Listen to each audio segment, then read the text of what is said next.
Chumash and Rashi. We are in the new Torah portion, Tetzaveh. This Torah portion is going to deal with the clothes that make the man. The clothing of the high priest, the Kohen Gadol, and the Kohen. Oh, thank you.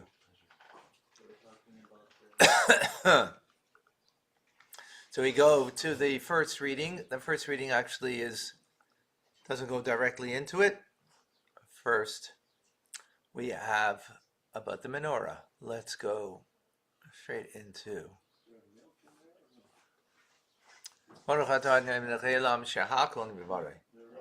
Amen. All right. We are in chapter 27 in the book of Shmois, Exodus, verse 20. V'ata, and you, Tetzaveh, shall command as Bnei Israel, the children of Israel, v'yichvei lecha, and they should take to you. This is to Moshe, right? God is saying you should command the Jewish people, v'yichvei lecha, and they should take to you shemen, oil, zayis, olive oil, zach, that's pure, kasis lamor, crushed to the luminary, lalis ner tamin, to bring a continual lamp, a light of the lamp. Rashi. By the way, these are the words of the last Hasidic discourse that the Rebbe gave before Gimel Tammuz, and it's something that we study by Gimel Tammuz and other times. Okay, verse 20 in Rashi. B'ata tetzaveh, and you will command bli shemarim. What does this mean? Without sediment. It's olive oil that has no sediment in it, as we've learned in the Talmud. That you take the ripened ones at the top of the olive tree. This is what's used for the menorah. Because that's why it means pure. Why does it say pure? Olive oil, crushed olive oil. Why is it adding the word zach? To tell us it has to be the purest form of it. There are three different forms of olive oil that are used for different things. First crushing, the second crushing, the third crushing, and so on. Okay, kasis, crush. Hazesim, the olives are crushed. It would be crushed in a mortar, but it would not be ground in a mill. Why? That's why there would be no sediment. If you do it in a mill, so you're getting much more of a crush. So you do it in a pestle, in a mortar, you're getting only the best oil. And after you extract the first drops of oil, then you put the olives into the mill and grind them. But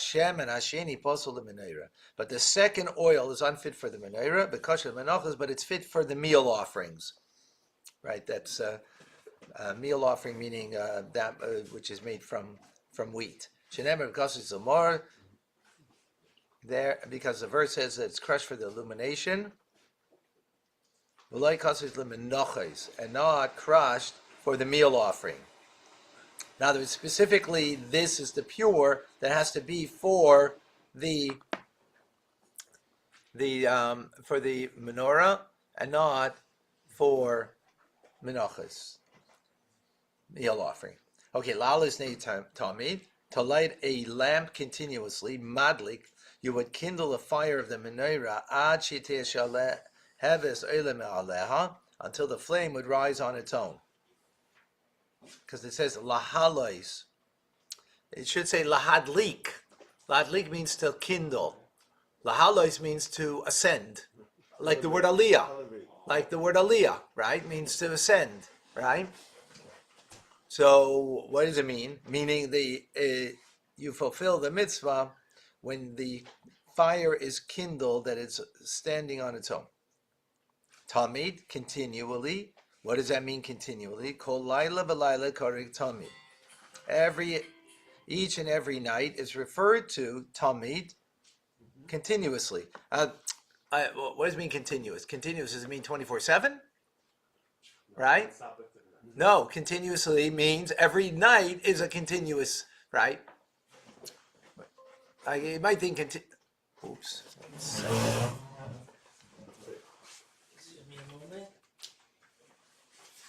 Or there's dies, forgot to plug it in.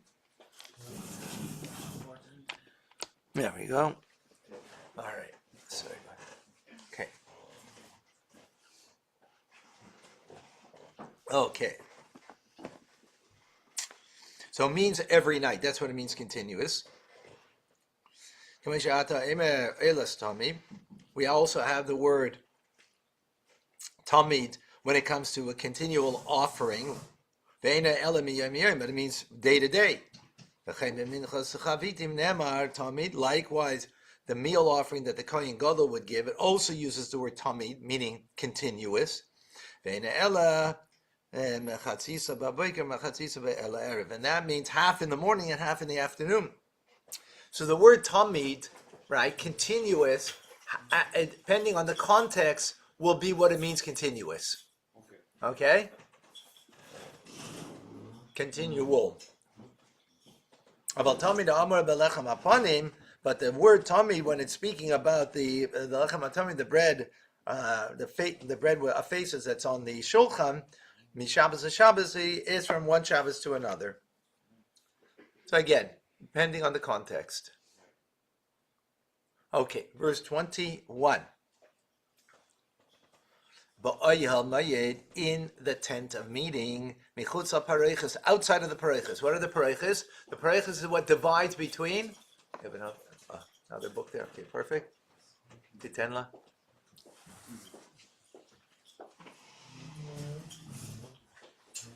Okay. So welcome, ladies.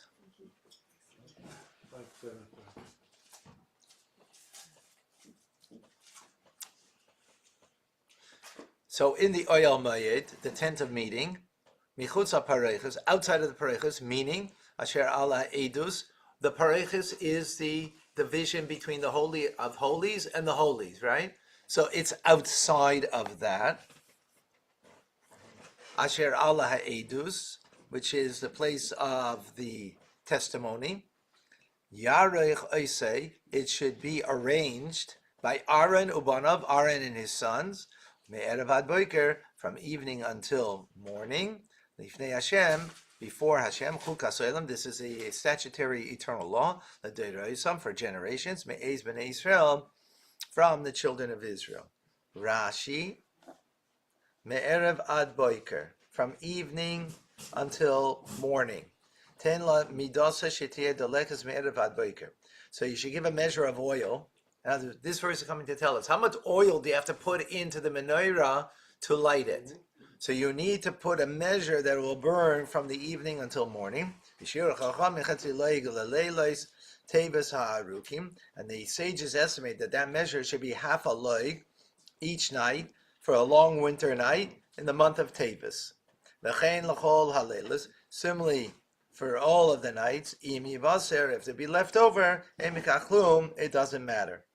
In other words, right, in summertime or like in June, is going to be a lighting for a lot less, and you don't need as much oil. Doesn't matter.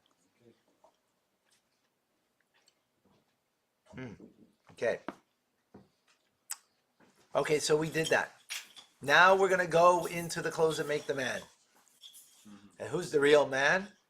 Aaron HaKohen, Kohen Gadol. Oh, does he get dressed up? All right. But, and you, Hakrev Yelecha, bring close to you, bring near to you, as Aaron, bring close to you.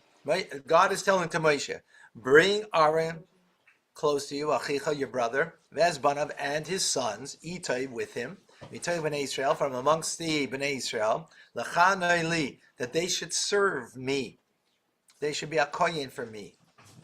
Aaron, so now specifically, Aaron, Nadav, Avihu, Elazar, Samar, the four sons, B'nai Aaron, the sons of Aaron. Rashi, in number 1. Bring close to you. After you complete the work of the Mishkan.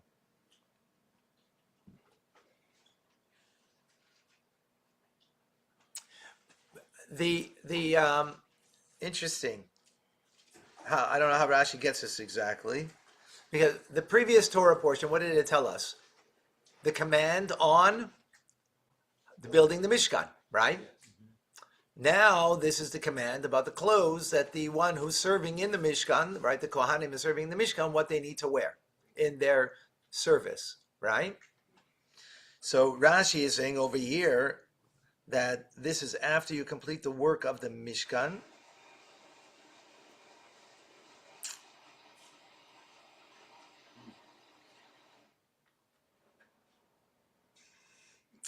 Okay, how does Rashi get it from these words? I don't know. Because all it says is bring close to you. So bringing near to you, for some reason, means after you build the Mishkan. I mean, I would understand it if it's in, because it's coming after the previous command, and this is coming after this, right? Because the actual making of the Mishkan is only going to be later in and not next week. The week after, Vayakal and Pikude will be the actual making of the Mishkan. So maybe that's why Rashi is saying it, because here's the command, but it's only going to come after they actually make the Mishkan. Okay. Is this an unusual wording? Like draw near to you? Is that unusual? No. Or no. It's not. I'm going to try to tell us practically. Yeah, but where's Rashi getting it? That's my question. Yes, it's correct. Practically it is. From the wording of the passage. Yeah. Okay. Yeah. For sure. Verse number 2, and you should make holy clothing, and your brother, for honor and for splendor.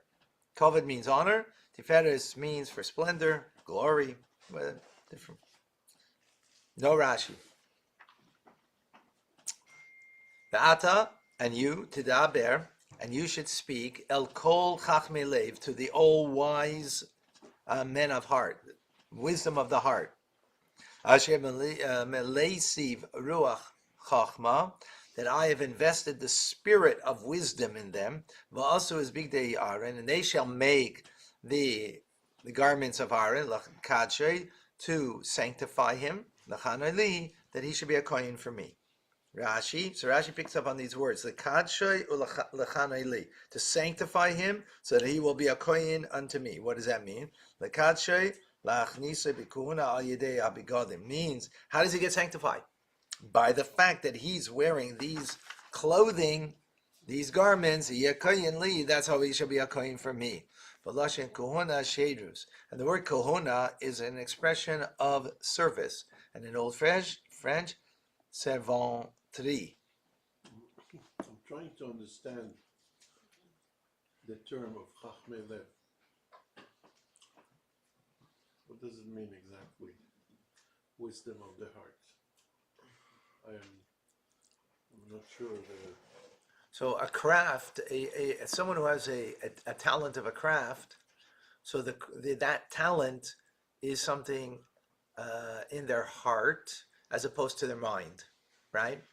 It's a wisdom of the heart. Why the wisdom of the heart?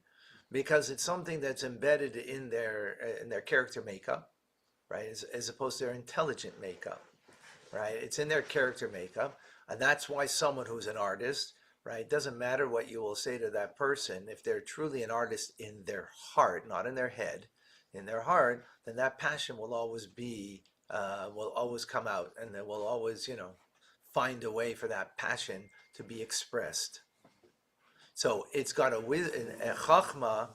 Chachma is the source of intelligence, but not intelligence itself, right? It's the flash of an idea, not the understanding of an idea, right? So, right. For example, art and art is something visual, right? Something visual. Chachma, no, it is visual. It is a visual. It's a visual thing. You show that picture. It's visual, right?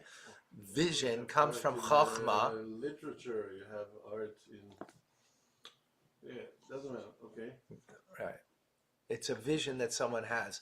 No, it comes from a vision. Chokhmah is vision, right? Is vision, right? It's vision, right? So it's something you see. You see in your head an idea, right? So, right, you see it. It's in your right. That's where it begins, and that's where artistic talent is. It doesn't mean it doesn't include bina, and of course it includes everything else, but it begins with the vision, and that vision is something that is embedded in the heart as a craft. It's the same idea that it says by Emunah is also a craft. Oimen, it's a craft, right? Emunah, because it's a craft that's in the heart, that is embedded in the heart, and you need to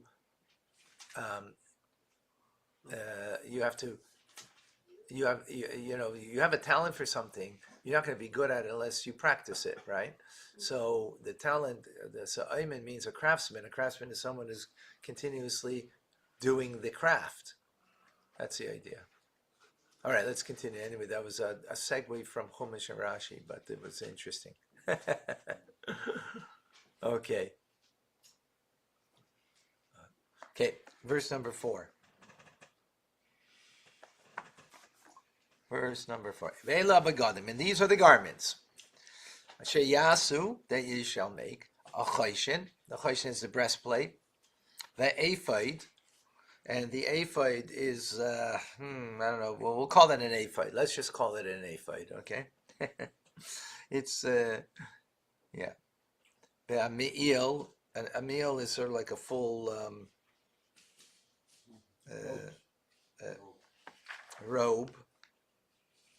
Like a robe, yeah. The katanis is like undergarment. Tashbitz, it's checkered texture. Mitznefis is a hat. Ba'avneit is the sash, the belt. Va'asu big day kodesh, and you shall make holy garments. La'aren, for Aaron, Achicha, your brother, v'lavanav l'chan li, and for his sons to serve me. Rashi, okay. Here we're going to get, I think, a flavor. We're going to get a flavor of everything here. And then Rashi is going to go in each one. So we're going to, okay. So, I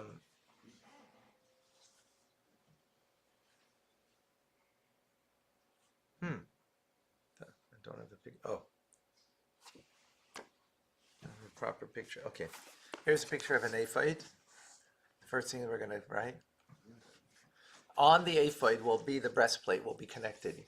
See the two straps over here? And there's rings on it. So it's going to double over from the back. This is from the back, the straps, and come in the front. And there'll be a breastplate that will be connected over here. Okay? But this is in reference to the ephod itself. Oh, sorry. The first Rashi is Chayshin. Tachshit keneged alev, this is an ornament opposite the heart. The ephod. So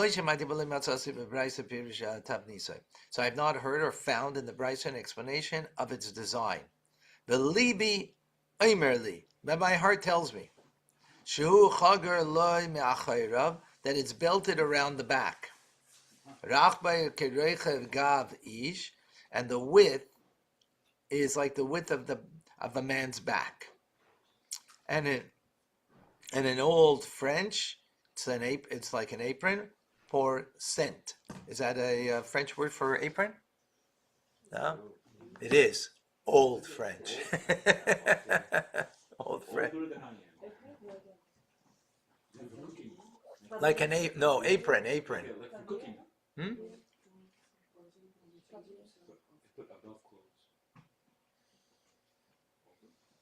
Yeah. Okay. Let's continue with Rashi. Shechageris asar sheish alasusim, of that which noble women gird themselves when they ride a horse. This is something when if they ride a horse, giving an example of what it looks like, so we have an idea, right? They don't wear this, what we're talking about, but something similar to it. Kach maseo melamata. Thus it was its work of the lower part. Shenamar Davi Chagar Ephod Bad, as it says, and David was girded with a linen ephod. Lamadnu Sha Ephod Chagurahi. This teaches that the ephod has a belt. V'yev Shaloimar She'ein Vayela Chagura Levada. But it's impossible to say that the ephod is consisting of nothing more than a belt. Sharei Nema V'yitan Allah B'za Ephod. Because it says you should place upon it the ephod. V'achakach. In other words, and then it says in the same verse, then you girded himself with the cheshav of the ephod. The cheshav is the belt of the ephod.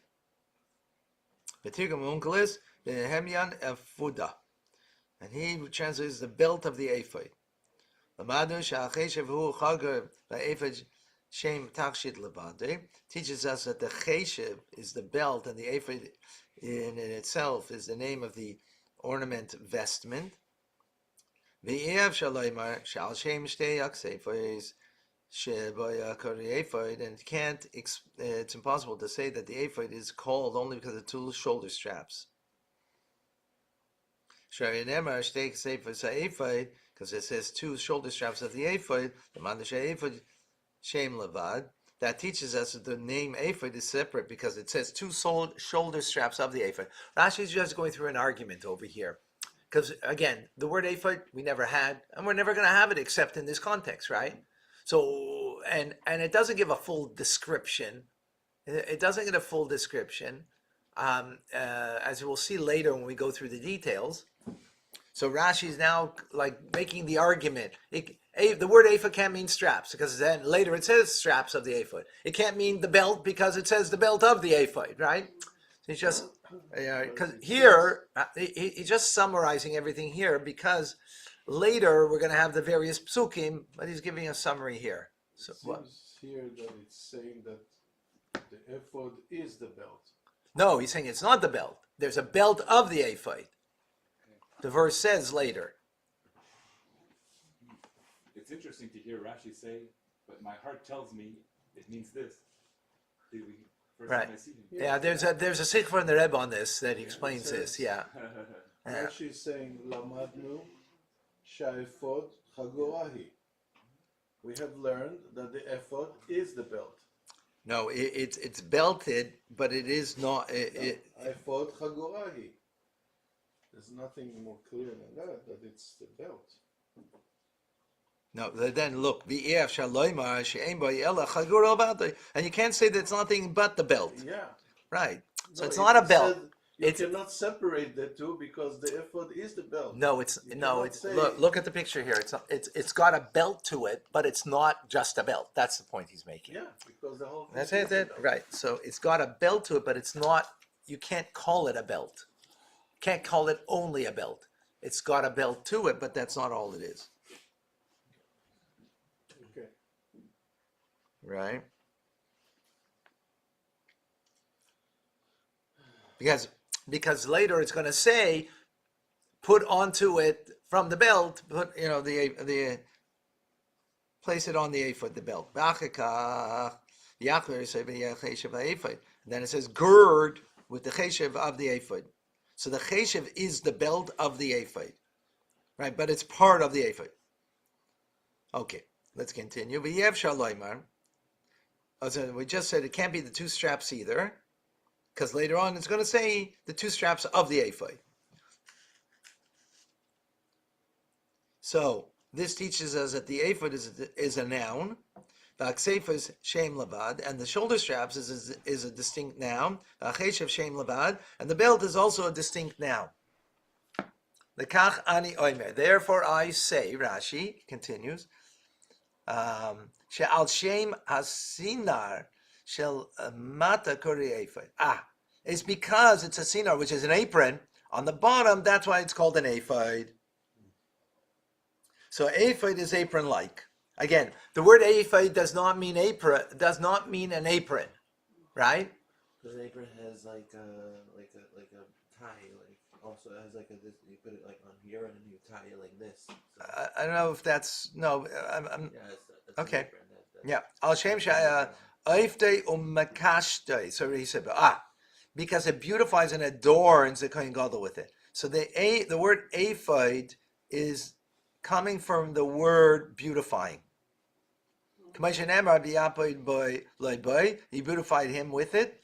So he's bringing other instances where we have a similar word to the word aphid here, and it means to beautify. And the cheshev, the belt from the apron, is affixed to the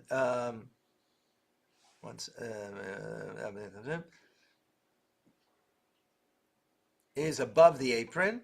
And the shoulder straps are affixed to it, to the ephod. Okay. Furthermore, he says now. Aimer li libi. Again, he says, my heart tells me. Second time. Sheyesh raya shehu min lavush. That there's a proof that the ephod is a type of garment.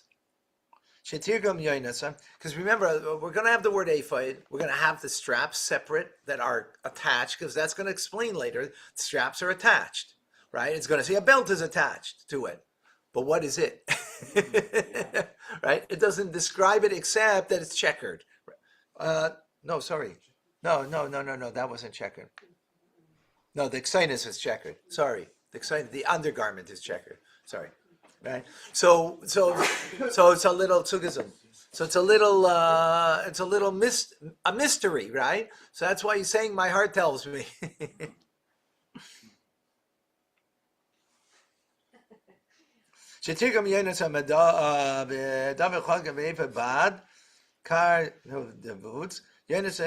Uziel translates the David was built with a linen ephod as a linen kardut. Similarly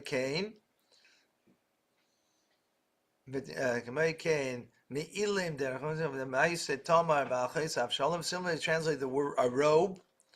He's just bringing from other instances that some kind of robe. And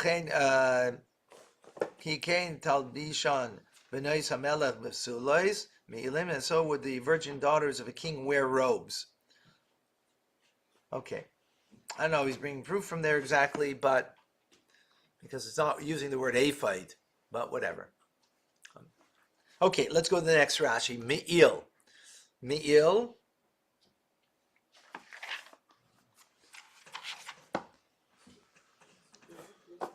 Huh? So King David didn't wear the real ephod. No. Okay, it was something. No, because it's just the word that is a similar word, right? He didn't, because he wasn't the Kohen Gadol, so he couldn't wear it. Okay, so something similar to it. Yeah. So this is the me'il over here, the robe. You see, it's a full length robe, right? Okay. We'll see. It has on the bottom of it bells and whistles. has bells and pomegranates. Yeah.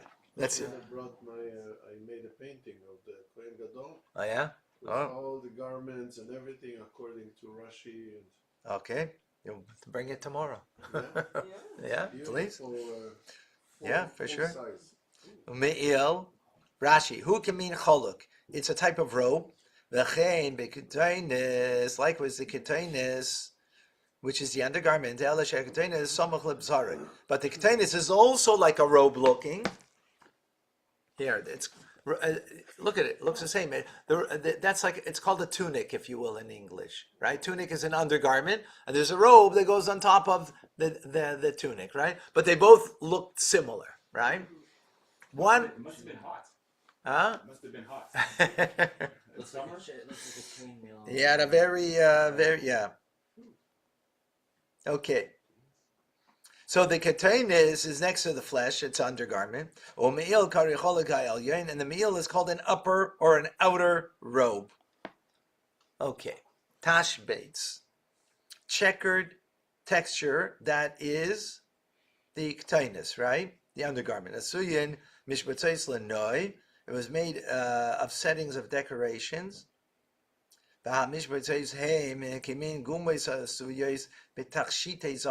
The settings are like indentations, which are made in golden ornaments. The Margolius has a base which is affixed to precious stones and pearls. K'may shenemar ba'avnei ha'ephod.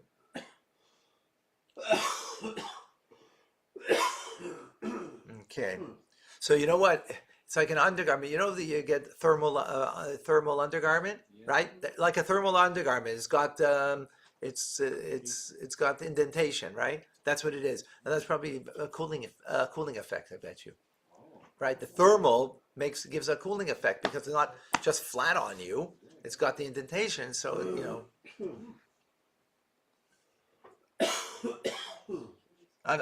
I just said that. The Rashi didn't say that, by the way. Okay.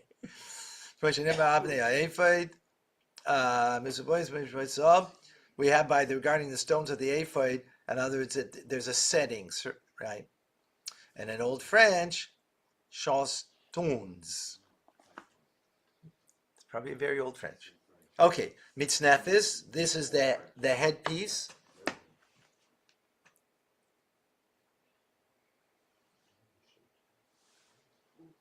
Here, this is the mitznefis. Over here, yeah, it's a hat that he wore. Kohen Gadol. Mitznefis is Kohen Gadol because we'll have another one for a regular Kohen. Rashi, Kemin Kipas Koiva, a dome-like hat. Shikoirin, that's called kofi in Old French.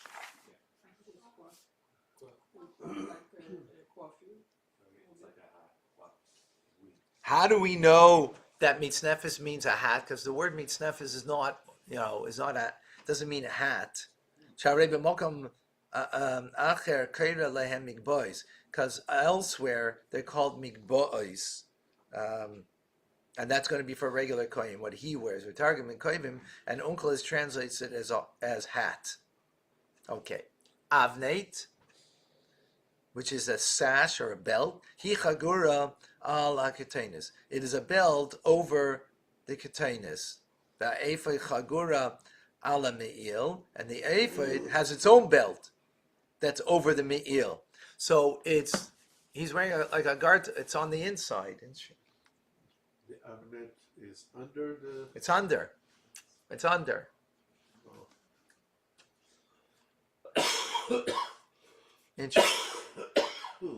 Interesting.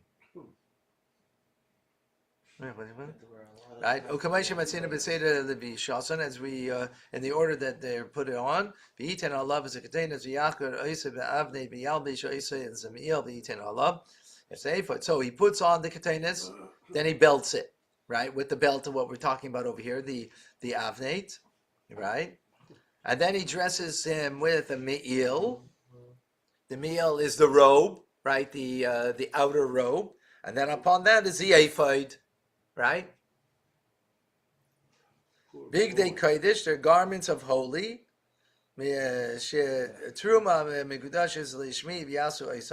From the offering that has been consecrated for me, for my sake, they shall make them. Maybe keep it from eating, like, because like So heavy, all this stuff.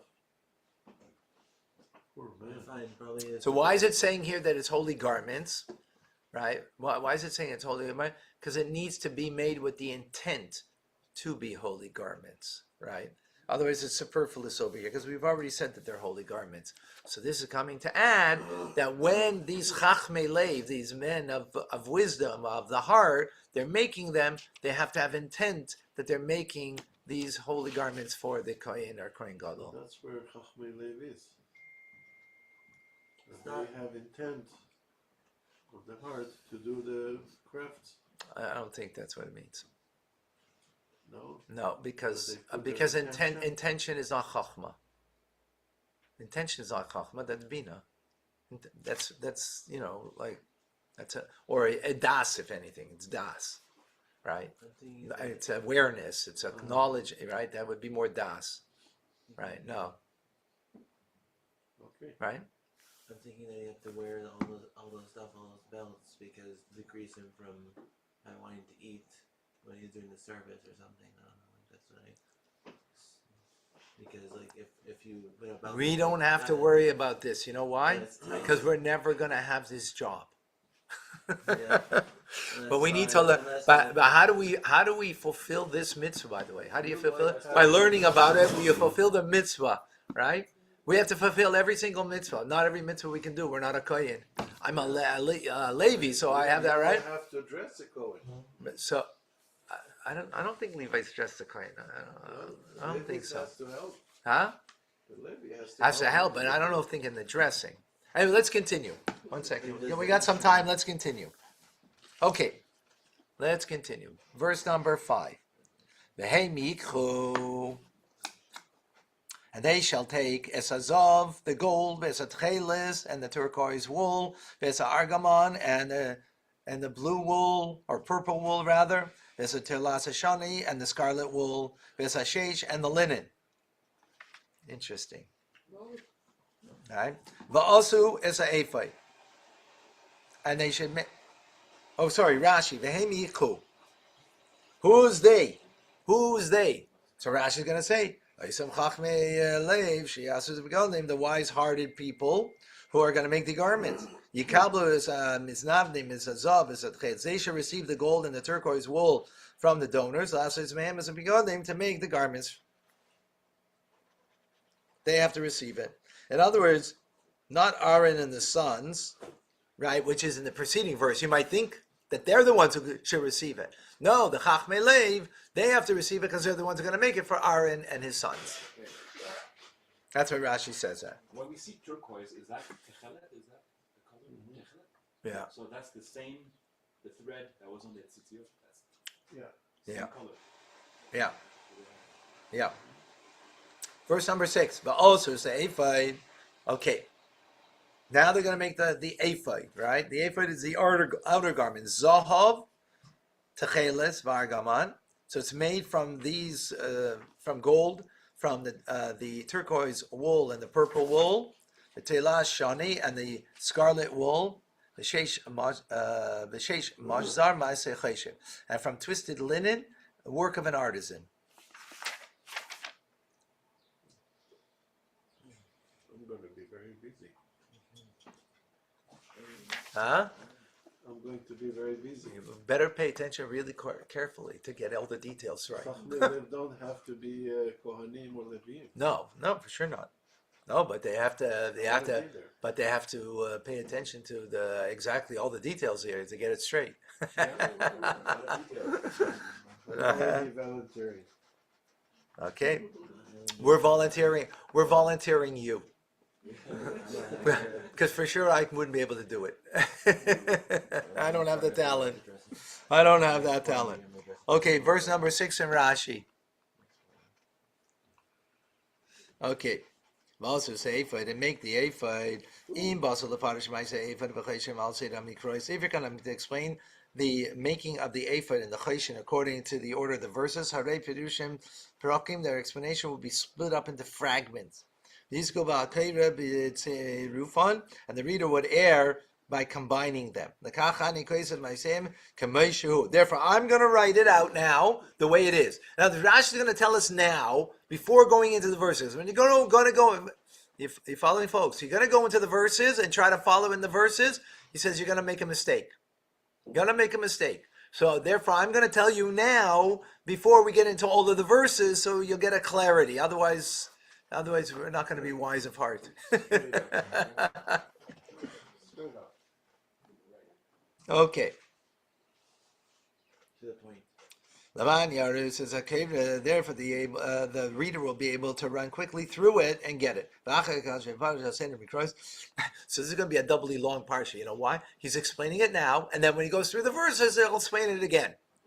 But he's explaining it now because if you're going to do it in the verses, it will not be clear to you what the outcome is. Okay. Okay, the ephod also means sinar shel noshim adreichim susim. So I already told us, it's interesting, it's going to be 3 layered over here. He already told us in the first verse, right? When it gave us all of the 8 different things that are being made, right? And now he's going to go into the details based on the verses to give us a clarity. And then he's going to, each verse, he'll give us, the minute detail there. Okay. So the ephod was made like apron like a woman who rides a horse. Well, why like a woman who rides a horse? How come? Because the robes and the other things are too long. You can't ride a horse with that long, right? That's why the ephod is only like going to the knees or something. So that's why it's describing it as a woman, right? Instead of, because the other things are very long. A woman who's going to wear a long skirt wouldn't be able to ride a horse, right? Ephod is only to the knees. As a woman wears a skirt that is to the knees, an apron that's to the knees. That's what she used to wear when she would ride.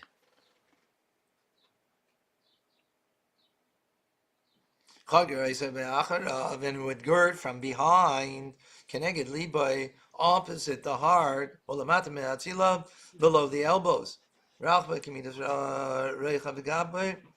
And the width was the width of a man's back and more. Omagia ad kevav, and we reach down to the heels.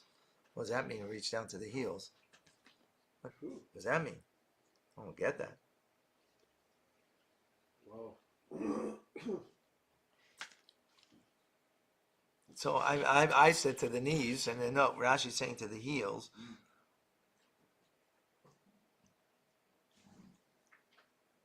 I guess if you look at this picture over here, look at this picture here. This is the me'il underneath that goes further down, and this is the ephod. So you see that it's open over here. Okay, maybe this is the reason. I think I understand now how this is the woman who use it for riding. It's still a long skirt, but it's open in the front, so she could get her legs out, right? It's full in the back, but open in the front. Right? So that way she can ride a horse. Otherwise, if it was close, it was like a skirt that was complete, like the robe, then you wouldn't be able to. So that's what it means. I made a mistake there.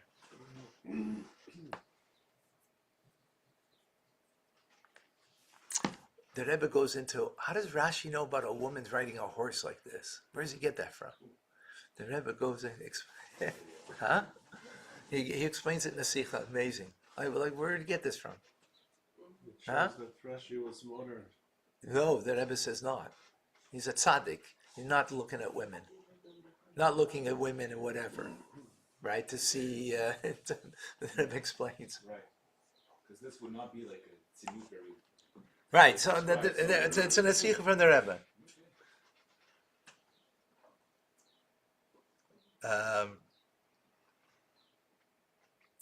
Okay. So reach down to his heels. And the chesed, the belt, is connected at the top, along the width. Along its width, a weaver's work. And it's extended the belt from either side, beyond the in order to encompass and gird the koyin with it, in the front, right? So from the back, it's going through and the shoulder straps are attached to the cheshiv, meaning to the belt, right? The belt coming over here, so right, shoulder straps over here, right, and the shoulder straps, that's what's going to hold the breastplate, exactly. You know, it's so much harder to read something and its description than to see it with your eyes. When you see it, it's clear. When you read it, it's like reading a manual on how to put, a machine together, right? It's very hard. You see the pictures, it's so much easier. So one is on the right, one is on the left from the shoulder straps.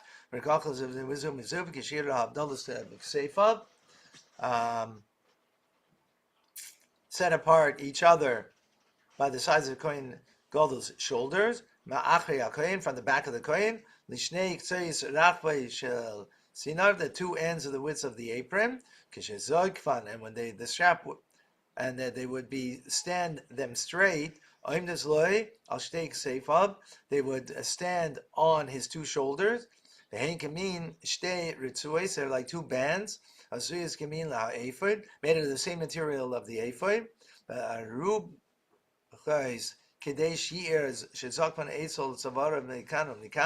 and they're sufficiently long to stand them straight next to his neck on either side. And they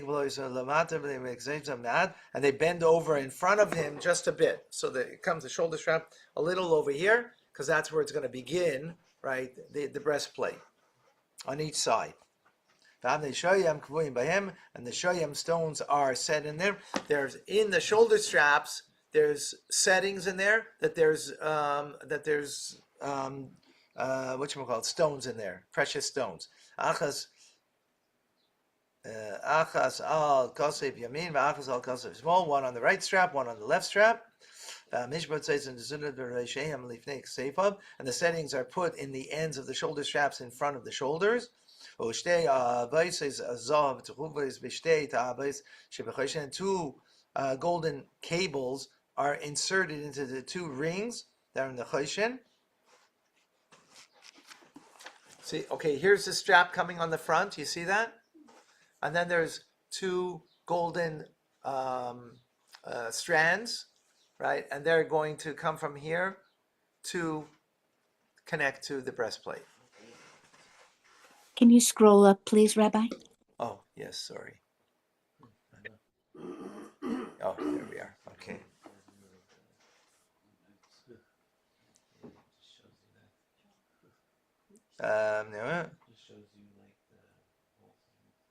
Yeah, so those golden cables, they are inserted into the rings and then onto the choshen. And the two ends of the width at its upper side, achas yamin, achas small, one on the right, one on the left. Shnei roshi sheres tekuim b'mishpat yamin, and the two ends of the right chain are inserted into the setting at the right. Sheres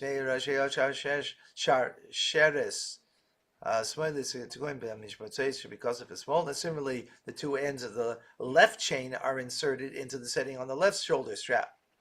The name Choshen totally been mishmatzos. Ha'efed al liba and the choshen hangs, right? The breastplate hangs from the settings of the ephod over the Kohen Gadol's heart in front of him.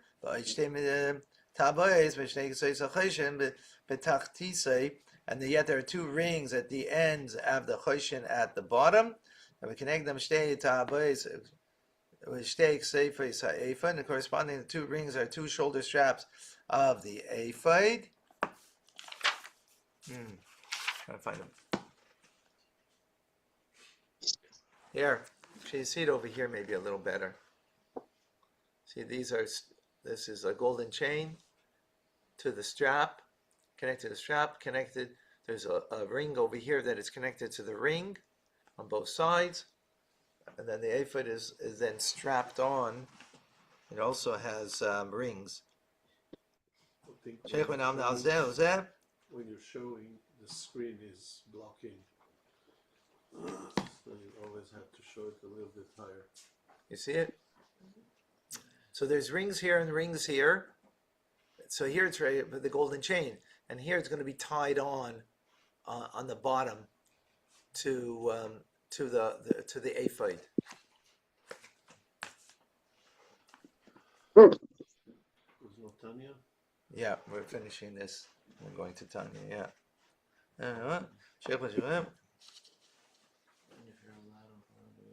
And there was a turquoise wool string. Inserted into both rings of the ephod and the choshen. That the lower edge of the choshen of the breastplate should be attached to the cheshev, to the belt of the ephod. That the choshen should not dangle and be separated by moving back and forth. Okay, there's more to do, but we're going to go to Tanya now. Oh, Is the person allowed to be a Kohen Gadol on Purim, or it's not really allowed? Thank you, Rabbi. Thank you, Rabbi. thank you. Well,